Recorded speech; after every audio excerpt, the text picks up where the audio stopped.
tere jälle, head inimesed. Juhtusin lugema mõni aeg tagasi artiklit, kus Indrek Neivelt esitas majanduskonverentsil seisukoha, et majanduskasvu pideva jälgimise kõrval tuleks hoopis keskenduda küsimustele nagu madal sündimus ja kõrge suremus, sest need on riigi seisukohalt hoopis suuremad probleemid. Nojah, nii võibki ju tunduda, aga alustaksime ikkagi sellest, et miks üldse on meie riigis sündimus madal, vaatamata suurtele edulugudele, mida meie poliitikud päevast päeva kordavad. Inimene ongi juba kord selline mõtlev ja kalkuleeriv olevus. Ning kui tal on veel ka kasutada rasestumisvastaseid vahendeid, siis teatud tingimustes ta neid ka kasutab, et mitte hakata uut elu ilmale tooma. Ja kui nüüd küsida retooriliselt, et miks ei taha naised sünnitada, jättes kõrvale äärmuslikud juhtumid, mis on tingitud nii tervislikest kui muudest isiklikest põhjustest, saame ikkagi vastuseks tõsiasja, et puudub piisav kindlustunne ja ühiskonna poolt võimaldatavad sotsiaalsed tagatised, mis tekitavad soovi saada rohkem lapsi.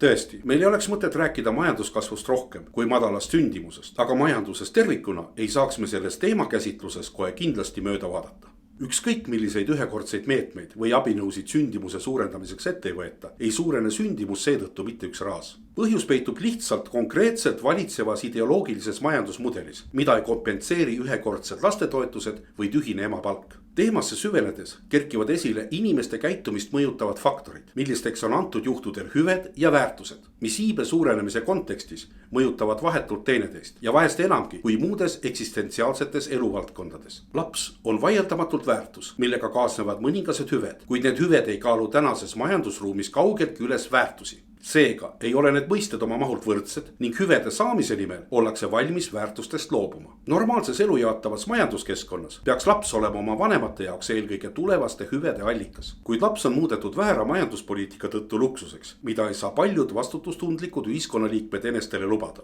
Vaatamata sellele, et nad hindavad last iseenese jaoks kui väärtust. Seega ei ole tõesti mõtet keskenduda pelgalt majanduskasvule, vaid majanduse baasalustele tervikuna, mille üheks nurgakiviks on lokaalne raharinglus ning positiivne väliskaubanduse bilanss. Neid tingimusi on kindlasti hulgemalt, kuid valitsev röövimperialistlik majandusmudel neid ei soosi. Seetõttu oleme saanud ka vastuse lihtsale küsimusele, mis on tegelikult madala sündimuse põhjusteks.